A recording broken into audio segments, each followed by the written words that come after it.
Arpita office से घर पहुंची तो उसने देखा कि पुलिस गौरव को पकड़कर ले जा रही थी। अर्पिता भी उनके पीछे पीछे पुलिस स्टेशन पहुंच गई। वहां उसे समझ आया कि ये सब तो सिर्फ एक गलतफहमी थी। उसने थाना इंचार्ज को ये समझाना चाहा तो उसने अर्पिता को वकील का इंतजाम करने के लिए कहा। अर्पिता मायूस होकर लौटने लगी कि तभी उसे पता चला कि थाना इंचार्ज अपनी पत्नी के रोज रोज टिफिन में गोभी भेजने से परेशान है। अर्पिता ने उसे कहा कि वो उसकी ये परेशानी हल कर सकती है और अगर वो ऐसा ना कर पाई तो 1 महीने तक इंचार्ज को खाना बनाकर खिलाएगी। अर्पिता ने उसे फोन करके अपनी बीवी यानी निर्मला से ये कहने के लिए कहा कि उसे आज सब्जी बहुत पसंद आई। निर्मला ये सुनकर थोड़ी देर के लिए चुप हो गई और फिर बोली, टिफिन में क्या सब्जी भेजी है आज हमने? इंचार्ज बोला, अरे तू भी बहुत मजाक करती है, गोभी भेजी थी ना। निर्मला कंफ्यूज होकर बोली, हाँ भेजी तो गोभी ही थी, आपको पसंद आई क्या? इंचार्ज ने कहा, पसंद? अरे इतना पसंद आई पगली कि पूछ मत। मैं तो रोज ये सोचकर सब्जी सबको खिला देता था कि फिर से गोभी, पर आज मैंने खाकर देख ही ली। ओए होए क्या सब्जी बनी है, अब तो तू रोज यही बनाना। निर्मला बोली, रोज? आज थाने में बैठे बैठे पी ली है क्या? किसी ने पकड़ लिया तो सस्पेंड हो जाओगे। इंचार्ज बोला, अरे बिल्कुल नहीं पिया है, ये तो लाजवाब गोभी का नशा है। सुनना निर्मला, कल थोड़ी गोभी ज्यादा बनाना, मेरे साथ काम करने वालों को भी खिलाना है। निर्मला झट से बोली, अरे नहीं बना सकती, गोभी लाई ही नहीं है हम मार्केट से, जिस दिन लाएंगे तब बनाएंगे, कल के लिए तो भिंडी लाए हैं हम। इंचार्ज ये सुनकर हैरान हो गया। वो अर्पिता की तरफ देखकर मुस्कुराया तो अर्पिता ने थम्स अप का इशारा करते हुए आगे की बात करने को कहा। इंचार्ज अपनी बीवी से बोला, तू नहीं लाई तो कोई बात नहीं, मैं घर आते वक्त ले आऊंगा। निर्मला बोली, अरे आप भी ना, रात को 12 बजे कौन सी सब्जी की दुकान खुली मिलेगी आपको? और वैसे भी रोज गोभी ही तो खाते हैं, एक दिन नहीं खाया तो क्या फर्क पड़ेगा? इंचार्ज अपनी आवाज में रौब दिखाते हुए बोला, मैं थाना इंचार्ज हूँ, जिस दुकान से मन होगा उसको 12 बजे क्या रात के 2 बजे खुलवा कर भी सब्जी ला सकता हूँ, तू चिंता मत कर। निर्मला को कुछ और नहीं सूझा तो वो बोली, अरे कल चिंटू को बोला है स्कूल में भिंडी लाने को, इसलिए 2 सब्जी नहीं बनाएंगे हम, और वैसे भी अभी गोभी में बहुत कीड़े आ रहे हैं, इसलिए आप गोभी मत लाना, अब सीजन में ही लाएंगे। चलिए मुझे काम है, रखती हूँ। फोन करते ही इंचार्ज खुशी से नाचने लगा। फिर बोला, आपने तो कमाल कर दिया मैडम, मिल गई गोभी से मुक्ति। अर्पिता बोली, सर चिढ़ाने वाले से ना चिढ़ो ना तो वो खुद चिढ़ जाता है, आप भी आपकी पत्नी के उकसाने पर कंट्रोल रखा करो, वो अपने आप लाइन पर आ जाएंगी। इंचार्ज बोला, सही बात है, चलो जी धन्यवाद, आप फ्री में खाना खिलाने से बच गए। अर्पिता ने सोचा कि क्यों ना मौके का फायदा उठाया जाए। वो कुछ बोलने ही वाली थी कि तभी इंचार्ज बोला, पर इसका मतलब ये नहीं है मैडम कि मैं आपके पति को छोड़ दूंगा। अर्पिता के चेहरे पर जो मुस्कान आई थी वो अचानक से फुर हो गई। वो मन में बोली, फ्री में मेरा आइडिया खा गया, इसे तो गोभी ही खिलवानी चाहिए थी, अब तो वो करना पड़ेगा जो करना नहीं चाहती थी मैं, पर अब यही आखिरी तरीका बचा है।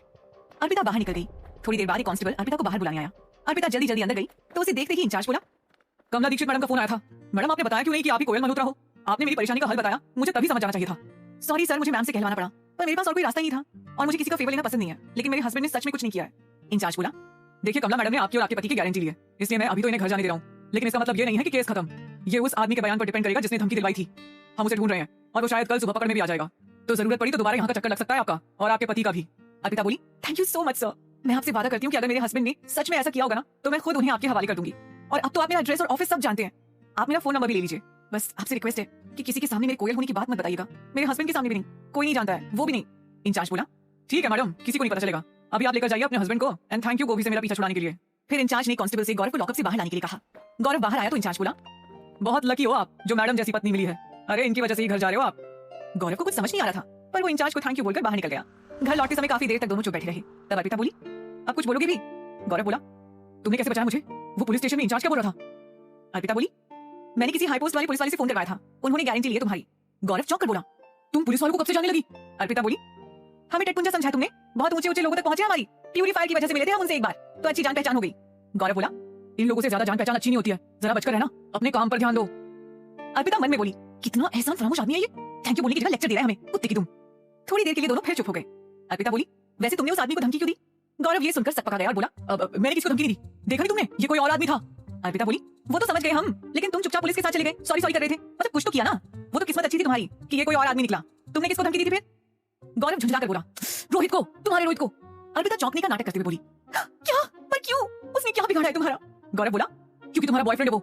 अर्पिता बोली, तो तुमको क्या फर्क पड़ता है, तुम्हें तो हमसे मतलब नहीं है, वैसे भी हम किसी से भी दोस्ती करें या अफेयर करें, तुम क्यों बोल रहे हो? गौरव बोला, क्योंकि तुम मेरी पत्नी हो, मेरे होते हुए कैसे किसी और के साथ अफेयर कर सकती हो? अर्पिता बोली, जैसे तुम हमारे होते हुए निशा से प्यार कर सकते हो वैसे हम भी कर सकते हैं।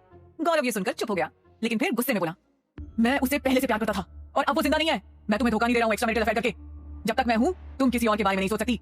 गौरव को गुस्से में देखकर अर्पिता कुछ नहीं बोली, वो सोचने लगी, इतना ओवर रिएक्ट क्यों कर रहा है ये, कहीं इसके दिल में हमारे लिए कुछ है तो नहीं जो इसे खुद समझ नहीं आ रहा है, वरना जिससे तलाक चाहिए हो वो किसी से भी अफेयर करे, क्या फर्क पड़ता है, मतलब कुछ तो चक्कर है, हमें नहीं बताया पर कोयल को तो बताएगा।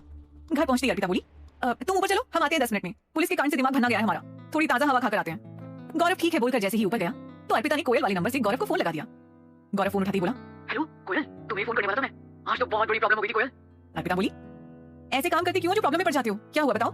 गौरव ने कहा, तुम्हें बताया था ना मैंने कि मैंने अपनी बीवी के बॉयफ्रेंड रोहित को धमकाया था, आज पुलिस ले गई थी मुझे पुलिस स्टेशन, बोल रहे थे मैंने किसको धमकी दी है, वहां जाकर पता चला कि जिसने कंप्लेन की थी वो कोई और ही आदमी है, बड़ी मुश्किल से छूटा वहाँ से। मेरी वाइफ पुलिस में किसी को जानती थी, इसलिए उन्होंने जाने दिया। पर मुझे डर लग रहा है कि अगर रोहित ने कंप्लेन कर दी तो मैं कैसे बचूंगा। अर्पिता बोली, तुम्हारी बीवी तो कमाल निकली यार, मॉडर्न जमाने की सावित्री निकली। वैसे एक बात बताओ, तुमने रोहित को धमकी क्या दी थी? गौरव बोला, मैंने पहले उसकी बाइक के दोनों टायर में से हवा निकाली और लेटर में लिखा कि अगर मेरी बीवी से चक्कर चलाना बंद नहीं किया ना तो जैसे टायर की हवा निकाली है वैसे उसकी भी हवा निकाल दूंगा। ये सुनकर अर्पिता जोर जोर से हंसने लगी और बोली, ये क्या धमकी हुई कि टायर जैसे हवा निकाल दूंगा? तुम फिर लेटर के साथ 10 रुपए भी तो नहीं रख कर आ गए ताकि वो हवा भरवा ले? गौरव बोला, तो मैं कोई पेशेवर गुंडा थोड़ी ना हूँ, जितना समझ आया उतना कर दिया। अर्पिता बोली, पर इससे एक बात तो साफ हो गई, तुम्हें अपनी बीवी के लिए फीलिंग्स तो हैं दिल में, वरना धमकी देने जैसा बड़ा काम नहीं करते। गौरव बोला, ऐसा कुछ नहीं है, शादीशुदा होते हुए भी वो अगर बाहर अफेयर करेगी तो इससे मेरी बदनामी भी तो होगी। लोग कहेंगे कि मैं अपनी बीवी को खुश नहीं रख पाया। मैरिड लोगों की कुछ बाउंड्रीज होती हैं जिन्हें भूलना नहीं चाहिए, बस इसलिए किया ये सब। अर्पिता को ये सुनकर बहुत गुस्सा आया। वो बोली, मुझे लगा था तुम इतने पढ़े लिखे हो, समझदार हो, लेकिन तुम्हारी सोच तो बिल्कुल घटिया निकली। तुम भी उन लोगों जैसे निकले जिनके लिए बस वो खुद और उनका ईगो इंपॉर्टेंट होता है। तुम्हारी बीवी तुमसे जरा भी खुश नहीं है, फिर भी तुम्हें पुलिस से छुड़ा कर लाई है। आई एम श्योर तुमने उसे बदले में थैंक यू तक नहीं बोला होगा। शादी से लेकर आज तक तुम्हारी बीवी इस रिश्ते को बचाने की कोशिश करती आ रही है, और तुमने क्या किया उसके लिए? तुम ना उसे डिजर्व नहीं करते हो। और उसे छोड़ो, मुझे तो खुद ऐसा दोस्त नहीं चाहिए जिसकी सोच इतनी छोटी हो। आज के बाद मुझे फोन मत करना गौतम, तुम लायक नहीं हो मेरी दोस्ती के। ऐसा कहकर अर्पिता ने फोन काट दिया। गौरव कुछ बोल नहीं पाया और अपनी जगह पर खड़ा रह गया। अर्पिता ने क्या सोचा था और क्या हो गया? जो उम्मीद जगी थी क्या वो टूट जाएगी एक बार फिर? जानने के लिए सुनते रहिए कोयल मल्होत्रा की सीक्रेट लाइफ। गौरव की सोच जानकर कोयल ने उससे अपनी दोस्ती खत्म कर दी थी। दरअसल कोयल का ये गुस्सा अर्पिता का गुस्सा था, क्योंकि अपने अफेयर की बात पर गौरव के गुस्सा होने को वो गौरव का प्यार समझ बैठी थी। लेकिन गौरव तो इस प्यार की फीलिंग से कोसों दूर था और असल में सिर्फ अपनी बदनामी से डर रहा था। कोयल के डांट लगाने पर वो गहरी सोच में डूब गया। इधर अर्पिता और गौरव के बीच कोई खास बात नहीं हो रही थी और वहाँ ऋत्विक की जिंदगी में कुछ बहुत खास होने जा रहा था। दूसरे दिन सुबह सुबह सोनाली एक रेस्टोरेंट में बैठी हुई थी। तभी एक आदमी उसके पास आया और आते ही बोला, ऐसा क्या अर्जेंट काम था जो इतना सुबह सुबह मुझे यहाँ बुलाया है? बोला था ना कुछ टाइम तक हम नहीं मिल सकते, फिर कॉल क्यों किया? सोनाली कुछ बोलती उससे पहले ही ऋत्विक और सागरिका वहां पहुंचे। ऋत्विक बोला, सोनाली को नहीं, हमें अर्जेंट काम था तुमसे। ऋत्विक को देखते ही वो आदमी घबरा गया। सागरिका बोली, अगर चुपचाप बैठकर हमारी बात सुन लोगे तो ठीक रहेगा, वरना कोर्ट से लेटर आएगा। उस आदमी ने सोनाली की तरफ देखा तो सोनाली ने अपनी नजरें नीचे कर ली। वो कुर्सी पर बैठा और बोला, कहिए क्या बात करनी है आप लोगों को? ऋत्विक बोला, संदीप मुखर्जी, COO, यारी FM। सही बोला ना मैंने? संदीप ने जब कोई जवाब नहीं दिया तो ऋत्विक मुस्कुराया और बोला, जिस तरह मुझे देखकर तुम्हारे होश उड़ गए उससे लगता है कि तुम मुझे पहचान गए हो। तो इंट्रोडक्शन राउंड को तो यहीं खत्म करते हैं और मेन मुद्दे पर आते हैं। सोनाली हमारे ऑफिस में काम करते हुए तुम्हें हमारी इंपॉर्टेंट इन्फॉर्मेशन लीक कर रही थी, ये बात जानते हैं हम। ये सुनते ही संदीप बोला, क्या सबूत है तुम्हारे पास? ऐसे झूठे इल्जाम कैसे लगा सकते हो तुम मुझ पर? सागरिका बोली, प्रूफ्स हैं हमारे पास, सोनाली के भेजे हुए ईमेल्स भी हैं जिससे हम तुम्हारी कंपनी की रेपो एक झटके में खत्म कर सकते हैं। और सबसे इंपॉर्टेंट, हमारे दोनों आइडियाज पर कॉपीराइट भी है हमारे पास। तो प्रोजेक्ट तुम्हें तो वैसे भी मिलने से रहा, लेकिन हम नहीं चाहते कि कोर्ट तक जाएं और हमारा टाइम बर्बाद हो, इसलिए मिस्टर भंडारी के कार प्रोजेक्ट से खुद आउट हो जाओ। संदीप बोला, और अगर मैंने ऐसा नहीं किया तो? ऋत्विक बोला, फिर रेडी रहो अपनी कंपनी को खत्म होते हुए देखने के लिए, क्योंकि तुम पर फ्रॉड, चीटिंग और रिश्वत देने का केस लगेगा जो प्रूफ भी हो जाएगा। और सोशल मीडिया कितना पावरफुल है ये तो तुम भी जानते हो। 2 मिनट में बात पूरे इंडिया में फैल जाएगी, फिर तुम्हारी कंपनी और तुम्हारे करियर का दी एंड। संदीप गहरी सांस लेकर बोला, ओके, हम कार की स्पॉन्सरशिप छोड़ देंगे, पर यह बात यहीं खत्म हो जानी चाहिए। सागरिका बोली, don't worry, we don't cheat. Sandeep के जाते ही सागरिका सोनाली से बोली, और तुम भी आज के बाद शक्ल मत दिखाना अपनी, और राज से तो दूर ही रहना। सोनाली के जाने पर ऋत्विक बोला, हाँ, चलो एक मुसीबत तो कम हुई। यारी एफएम के बैकआउट करते ही मैं मिस्टर भंडारी से बात करूंगा। लेट्स होप हमें ये स्पॉन्सरशिप मिल जाए। सागरिका ऋत्विक की तरफ देखकर मुस्कुराई और दोनों ऑफिस के लिए निकल गए। गौरव ऑफिस में था, काम करने में उसका मन नहीं लग रहा था, क्योंकि उसका ध्यान तो कोयल की बातों में था। वो खुद से बोला, क्या सच में मैं अपने अलावा और किसी की परवाह नहीं करता? कोयल को तो ऐसा ही लगता है, शायद सही ही लगता है, इसलिए अर्पिता भी मुझसे खुश नहीं है, और निशा को भी अपने बुरे बर्ताव की वजह से खो दिया मैंने। अगर ऐसा ही रहा तो धीरे धीरे सब दूर चले जाएंगे मुझसे। कोयल ने तो मुझे दोस्त मानने से ही इनकार कर दिया है। मुझे उसे सॉरी बोलना होगा, एक वही तो है जिससे दिल की बातें कर पाता हूँ। उसे समझाता हूँ कि इतना बुरा भी नहीं हूं मैं। गौरव उठकर बाहर गया और कोयल को फोन लगाया। अर्पिता ने कोयल के नंबर पर गौरव का फोन आते देखा तो कॉल कट कर दिया। गौरव समझ गया कि कोयल बात नहीं करना चाहती, इसलिए उसने उसे मैसेज भेजा, थैंक यू कोयल, अपने दोस्त को सच का आईना दिखाने के लिए। सॉरी एंड थैंक यू दोनों बोलना चाहता हूँ, क्या एक मौका भी नहीं दोगी अपनी सफाई देने का? गौरव का मैसेज पढ़कर अर्पिता बोली, बाबा जी आपने बस हमारा दिमाग ही स्ट्रॉन्ग बनाया है, बाकी दिल तो मोम का दिया है। गौरव ने इमोशनल मैसेज किया नहीं कि झट से पिघल गया। हाँ, सुन लेते हैं क्या सफाई देनी है उसे, वरना वैसे भी दिन भर ध्यान उसी पर रहेगा। अर्पिता ने कोयल वाले नंबर से गौरव को फोन लगाया तो गौरव ने झट से फोन उठा लिया। Hello, thank you so much Koyal, तुमने इतना गुस्सा होने पर भी कॉल किया। I am very sorry Koyal, मुझे नहीं पता था कि मैं इतना सेल्फिश और इगोइस्टिक हूँ। बस सबका दिल तोड़े जा रहा हूँ, प्लीज माफ कर दो। अर्पिता बोली, मुझसे माफी मांगने से क्या होगा? सॉरी और थैंक यू की हकदार तुम्हारी वाइफ है, प्लीज उसे अटेंशन दो। उसे जिस दिन तुमसे लगाव खत्म हो गया ना, उस दिन बहुत पछताओगे तुम।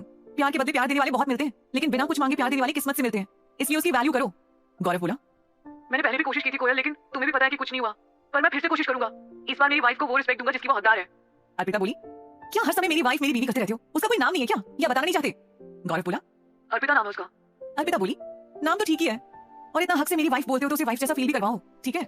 गौरव बोला, हाँ। अच्छा कोयल, तुम अब तो मुझसे गुस्सा नहीं हो ना? दोस्त है ना हम अभी? अर्पिता ने कहा, बिल्कुल है, लेकिन सिर्फ तब तक जब तक तुम अर्पिता के साथ अपने रिलेशन को 100% दोगे। इस बार कुछ ऊपर नीचे हुआ ना तो फाइनल टाटा बाय बाय हो जाएगा। गौरव झट से बोला, नहीं होगा, बिल्कुल ऊपर नीचे नहीं होगा, मैं अपना 100% दूंगा। अर्पिता बोली, गुड, चलो तो अब रखती हूँ मैं फोन, बाद में बात करते हैं। गौरव ने फोन काटा और बोला, इतनी छोटी है लेकिन बातें बिल्कुल नानी दादी जैसी करती है, जिससे शादी करेगी उसकी लाइफ तो सेट हो जाएगी। शाम को गौरव घर पहुंचा तो उसके हाथ में एक बुके था। अपना बैग साइड में रखकर वो सीधा अर्पिता के कमरे में गया। गौरव के हाथ में फूलों का गुलदस्ता देखकर अर्पिता उसे कंफ्यूज होकर देखने लगी। गौरव उसके पास गया और बोला, ये तुम्हारे लिए, कल मुझे पुलिस से बचाने के लिए थैंक यू, और अब तक जो कुछ भी तुमने मेरे लिए किया है उसके लिए भी। अर्पिता बोली, हम तो बस पत्नी होने की ड्यूटी कर रहे हैं, चलो खाना तैयार है, खा लो। गौरव उठकर जाने लगा तो अर्पिता ने कहा, गौरव एक बात बतानी है, हमारा कोई रोहित नाम का दोस्त नहीं है। गौरव ये सुनकर चौंक गया। वो बोला, तुम्हारे पास जिसके कॉल और मैसेज आते हैं वो कौन है फिर? अर्पिता बोली, वो तो हम नाटक कर रहे थे तुम्हें चिढ़ाने के लिए। उस दिन तुमने हमें क्लब के बाहर देखा ना, और तुम्हें लगा कि हमारा चक्कर चल रहा है, तो हमें लगा तुम जल रहे हो ये सोचकर कि हमें कोई और पसंद है, इसलिए हमने भी नाटक चालू रहने दिया। तुम हमें वैसे तो कोई अटेंशन देती नहीं हो, इसलिए झूठ बोलकर अटेंशन ले रहे थे, पर हमें नहीं पता था उससे प्रॉब्लम हो जाएगी, सॉरी। गौरव बोला, लेकिन तुम क्लब क्यों गई थी झूठ बोलकर, और वो आदमी कौन था तुम्हारे साथ? अर्पिता बोली, अरे वो तो एक फ्रेंड था बस, उसे हमारी हेल्प चाहिए थी, उसकी एक फ्रेंड शराब पीकर दूसरी दुनिया में पहुंच गई थी, उसे संभालने जाना था। तुम्हें सच बोलते तो तुम परेशान हो जाते, इसलिए झूठ बोला, पर प्रॉमिस हमारा कोई अफेयर नहीं है किसी से। गौरव ये सुनकर हंसने लगा और बोला, जिस रोहित को मैंने धमकी दी उसे अब सॉरी नोट देकर आना पड़ेगा, बिना बात उसके टायर की हवा निकाल आया मैं। अर्पिता हंसने लगी और अपना हाथ आगे बढ़ाकर बोली, गौरव हम हमेशा लड़ते रहते हैं, आज इतने टाइम बाद साथ में हंस रहे हैं, क्या हमारे साथ हमेशा ही ऐसे हंसते रहना चाहोगे तुम? गौरव ने कुछ देर अर्पिता के हाथ की तरफ देखा और फिर बिना कुछ कहे उसका हाथ पकड़कर मुस्कुरा दिया। अर्पिता मुस्कुराकर बोली, थैंक यू, वो थाना इंचार्ज का फोन आया था, ठीक है, असली धमकी देने वाला मिल गया है उन्हें, अब तुम फ्री हो। अगली सुबह अर्पिता ने रेडियो मस्ती का कोयल मल्होत्रा को लेकर अनाउंसमेंट पढ़ा तो गौरव को सुनाने के लिए बोली, विश्वास का तो जमाना ही नहीं है भाई, थोड़े दिन पहले कैसे ये सोनाली नाम की लड़की खुद को कोयल बोलकर सोशल मीडिया पर छा गई थी, फ्रॉड निकली, लोग फेमस होने के लिए क्या क्या नहीं करते, ओफो। गौरव ने ये सुना तो झट से अपना फोन उठाया और इंस्टाग्राम देखने लगा। वो मन में रेडियो मस्ती का अनाउंसमेंट पढ़ने लगा। कुछ दिनों से लोग अपने पर्सनल अकाउंट पर कोयल मल्होत्रा होने का दावा कर रहे हैं, लेकिन हमने अब तक कोयल मल्होत्रा का फेस और आइडेंटिटी रिवील नहीं किया है, इसलिए जब तक अनाउंसमेंट हमारे ऑफिशियल पेज से ना हो तब तक उसे सच ना माना जाए। गौरव खुद से बोला, मतलब जिससे मैं मिला वो कोयल नहीं थी, फिर कोयल ने मुझसे सच क्यों नहीं कहा? उसी से बात कर लेता हूँ, अभी नहीं, ऑफिस जाकर करता हूँ फोन। गौरव ऑफिस जाने के लिए तैयार होने लगा। तैयार होकर वो घर से निकलने लगा तो अर्पिता को घर के कपड़ों में देखकर बोला, तुम ऑफिस नहीं जा रही आज? अर्पिता बहाना बनाते हुए बोली, अब काम करते करते थक गए हैं, इसलिए 2-3 दिन छुट्टी पर है। गौरव घर से निकला तो अर्पिता फोन पर खुद के लिए जॉब सर्च करने लगी। थोड़ी देर में वो खुद से बोली, सबको वर्क एक्सपीरियंस चाहिए, कहाँ से दिखाएं एक्सपीरियंस? कोयल मल्होत्रा तो लिख नहीं सकते रिज्यूमे में, लगता है कोई बोरिंग जॉब ही करना पड़ेगा। कैसे करेंगे हम ये सब बाबा जी? इससे अच्छा तो बनारस के घाट पर जाकर पंचायत लगा लें, मजे तो आएंगे कुछ। अर्पिता बेमन से फोन की स्क्रीन पर स्क्रॉल करने लगी। एक ऐड देखकर वो अचानक से रुक गई। ऐड पढ़कर वो बोली, ये कुछ सही लग रहा है, और वर्क एक्सपीरियंस के बारे में भी कुछ लिखा नहीं है, शायद चाहिए नहीं होगा, अभी बात करके इंटरव्यू का अपॉइंटमेंट ले लेती हूँ। अर्पिता ने दिए हुए नंबर पर फोन किया और अगले दिन का अपॉइंटमेंट ले लिया। तभी राज का मैसेज आया, मॉम को बहुत जरूरी काम है, शाम को आ जाना। अर्पिता बुदबुदाई, कहीं ये फिर से ऋत्विक का आइडिया तो नहीं है हमें बात करने के लिए बुलाने का? क्या अर्पिता का शक सही है या फिर सच में उसे मॉम ने बुलाया है? जानने के लिए सुनते रहिए कोयल मल्होत्रा की सीक्रेट लाइफ। कोयल की एडवाइस मानकर फाइनली गौरव ने अर्पिता और अपने रिश्ते को सुधारने की पहल कर दी। अर्पिता ये सोचकर खुश थी कि देर से ही सही पर उसकी शादीशुदा जिंदगी की गाड़ी का स्टेशन से निकलने का समय आ गया है। बस अब उसे एक अच्छी जॉब चाहिए थी जिससे वो गौरव पर बोझ ना बने। उसने फोन पर एक जॉब का एड देखकर वहां फोन किया और इंटरव्यू का अपॉइंटमेंट ले लिया। तभी राज का मैसेज आया कि उसकी मॉम ने अर्पिता को घर बुलाया है। अर्पिता शाम को ऋत्विक की मॉम से मिलने के लिए उसके घर पहुंच गई, पर उसे शक था कि कहीं पहले की ही तरह ये ऋत्विक की उसे मिलने बुलाने के लिए कोई चाल तो नहीं है। वो घर में घुसते ही इधर उधर ऋत्विक को देखने लगी। वहीं लिविंग रूम में सोफे पर बैठी मॉम उसे बोली, किसे ढूंढ रही हो अर्पिता? राज बोला, आपके बड़े बेटे को, और किसको? अरे भाभी जान, पहले अपनी सास की बात तो सुन लो, पति से उसके बाद मिल लेना। अर्पिता झेपते हुए बोली, अब नहीं, मैं ऋत्विक वो उस दिन। मॉम अर्पिता की बात बीच में काटते हुए बोली, अरे ये तेरी टांग खींच रहा है, छोड़ इसकी बात को, यहाँ बैठ, जरूरी बात करनी है मुझे तुझसे। अर्पिता मॉम के पास बैठते हुए सोचने लगी, फिर से घर आकर रहने का राग ना लापने लगी कहीं आंटी। सास की जरूरी बात खतरे की घंटी जैसी क्यों सुनाई देने लगती है हमें बाबा जी? मॉम बोली, 2 दिन बाद करवा चौथ आ रहा है, शादी के बाद तेरा और ऋत्विक का पहला करवा चौथ है, इसलिए बहुत खास है, हम बहुत धूमधाम से मनाएंगे इसे, सबको बुलाएंगे, तेरे हाथों से 13 सुहागनों को सुहाग की चीजें दिलवाऊंगी। अर्पिता बोली, अब आंटी सॉरी पर सबके साथ नहीं मना सकते, आपको तो पता है ना कि हमारी शादी सीक्रेट है, मुझे पता है आप बहुत एक्साइटेड हो इस सबको लेकर, पर इस बार नहीं प्लीज। मॉम दुखी होते हुए बोली, ठीक है, पर तू अपने लिए नई साड़ी और गहने लेकर आना, ऋत्विक ले जाएगा तुझे। अर्पिता बोली, ऋत्विक क्या करेगा, मैं खुद चली जाऊंगी। राज बोला, मेरी सेल्फ डिपेंडेंट भाभी, ये रिवाज है, पति दिलवाता है अपनी पत्नी को करवा चौथ पर सब। अर्पिता कोई रास्ता दिखाई ना देते हुए बोली, ठीक है, मैं बोल दूंगी ऋत्विक से।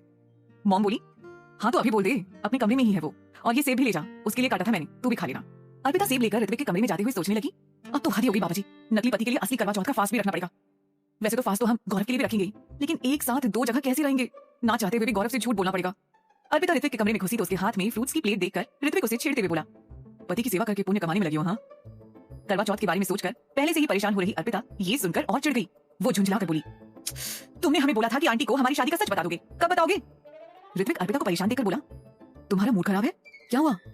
ऋत्विक की प्यार भरी आवाज सुनकर अर्पिता थोड़ा शांत होकर बोली, कुछ नहीं, वो जॉब ढूंढ रहे हैं ना, तो थोड़ा उसी का प्रेशर है। कल इंटरव्यू है हमारा। ऋत्विक को ये सुनकर अच्छा तो नहीं लगा, पर वो अपनी आवाज में अपनी परेशानी छुपाते हुए बोला, अच्छा कहाँ है इंटरव्यू? अर्पिता बोली, है एक जगह, हम इसलिए आए थे क्योंकि करवा चौथ आ रहा है और आंटी ने बोला कि तुम हमें शॉपिंग करवा खिलाओ। ऋत्विक उतावला होकर बोला, तुम रखोगी करवा चौथ का फास्ट? अर्पिता बोली, नहीं हम क्यों रखेंगे, हमारी कौन सी शादी हुई है, पर आंटी को मना नहीं कर सकते ना। ऋत्विक ये सुनकर जैसे उदास हो गया। वो धीरे से बोला, हाँ सही कहा, तुम क्यों रखोगी, तुम चिंता मत करो, मॉम को नहीं पता लगने दूंगा मैं। तुम्हें एक बात बतानी थी, वो यारी एफएम वालों ने कार स्पॉन्सरशिप से बैकआउट कर लिया है। अब मिस्टर भंडारी को अप्रोच करूंगा तुम्हारे वाले आइडिया के साथ। अर्पिता बिना इंटरेस्ट दिखाई बोली, गुड, चलो तो हम चलते हैं, परसों तुम फ्री हो तो चलते हैं करवा चौथ का सामान लेने। ऋत्विक बोला, ठीक है। अर्पिता बाहर जाने लगी तो ऋत्विक बोला, अर्पिता एक बात और, हम कोयल मल्होत्रा शो बंद कर रहे हैं, मुझे नहीं लगता कि तुम्हारे अलावा कोई और ये शो कर सकता है, इसलिए शो बंद करना ही ठीक रहेगा। अर्पिता अचानक से बोली, ऐसा बोलकर तुम ये दिखाना चाह रहे हो कि शो मेरी वजह से बंद हो रहा है ना, पर मैं इमोशनल होकर वापस लौटने का डिसीजन नहीं लेने वाली। ऋत्विक बोला, अरे तुम गलत समझ रही हो, मैं तो सिर्फ बता रहा था कि तुमसे अच्छा कोई नहीं कर सकता ये शो। अर्पिता बोली, मैं कोई दूध पीती बच्ची नहीं हूँ, मुझे सब समझ आता है, मैंने कंपनी छोड़ दी है और जल्दी ही ये शादी भी खत्म हो जाएगी, तो तुम भी फालतू इमोशनल होना बंद कर दो। बात बिगड़ती देख ऋत्विक ने भी अपना आपा खो दिया। वो गुस्से में बोला, तो एक ही बात बार बार बोलने की क्या जरूरत है, शादी खत्म करनी है ना तो हो जाएगी, मौका मिलते ही मॉम को बोल दूंगा, खुश अब। अर्पिता गुस्सा होकर बिना कोई जवाब दिए जल्दी जल्दी कमरे से निकल गई। वो इतना जल्दी में थी कि उसने ध्यान ही नहीं दिया कि कमरे के बाहर राज खड़ा था। उसने उनकी बातें सुन ली थी। वो खुद से बोला, नहीं ऐसा नहीं होने दे सकता मैं, ये दोनों एक दूसरे के लिए बने हैं, पता नहीं झगड़ क्यों रहे हैं, मॉम को बताना पड़ेगा, अब वो ही कुछ करेंगी। राज जल्दी से मॉम के पास गया और बोला, मॉम भाई और भाभी के बीच कुछ प्रॉब्लम है, दोनों झगड़ रहे हैं। मॉम बोली, क्या हुआ, कुछ सुना तूने क्या, कोई सीरियस बात है क्या? राज बोला, ज्यादा नहीं सुन पाया मॉम, पर वो शादी खत्म करने की बात कर रहे थे। ये सुनकर मॉम को बेचैनी हो गई। वो अपना सिर पकड़ते हुए बोली, हाँ ये सब वो कुंडली में दोष की वजह से ही हो रहा है। राज हम इन दोनों को यूं दूर दूर नहीं रहने दे सकते। मुझे पहले शांति थी कि अर्पिता और ऋत्विक कम से कम ऑफिस में तो साथ हैं, पर अर्पिता ने ऑफिस भी छोड़ दिया है। माना वो घर नहीं आ सकती, लेकिन उसे ऑफिस तो बुलाना पड़ेगा। अब मैं ही कुछ करूंगी। वहां गौरव ने मौका मिलते ही कोयल को फोन लगाया। अर्पिता उस समय कैब से घर लौट रही थी। उसका मूड ऑलरेडी खराब था। उसने बस फोन पर गौरव पढ़ा और फोन उठाकर बोली, हाँ गौरव आ गए तुम घर, हम भी पहुंच रहे हैं बस। गौरव कोयल से गौरव नाम सुनकर हड़बड़ा गया। वो बोला, क्या नाम बोला तुमने अभी कोयल? अर्पिता कोयल नाम सुनकर होश में आई और बात संभालते हुए बोली, हाँ नाम क्या नाम, गौतम है ना तुम्हारा नाम, तो गौतम ही बोला है, गौतम को गौतम नहीं बोलेंगे तो क्या बोलेंगे? वैसे तुमने क्या सुना? गौरव कंफ्यूज होता हुआ बोला, कुछ और ही सुन लिया था, जाने दो कोई बात नहीं, सुनने में गलती हो गई होगी। और हाँ घर आ गया हूँ मैं, बस अभी आया हूँ। कोयल मैंने ना रेडियो मस्ती का ऑफिशियल अनाउंसमेंट पढ़ा, ये सब चल क्या रहा है? अर्पिता बोली, अरे यार ये सब ऑफिस वालों की कोई प्लानिंग है, मुझे खुद समझ नहीं आता है। गौरव बोला, मतलब तुम वो हो जिसने खुद को कोयल बोला या नहीं हो? अर्पिता बोली, नहीं मैं वो नहीं हूँ, वो तो तुमने पढ़ा ना, कोई फ्रॉड थी वो। गौरव बोला, फिर तुमने मुझे क्यों नहीं बोला?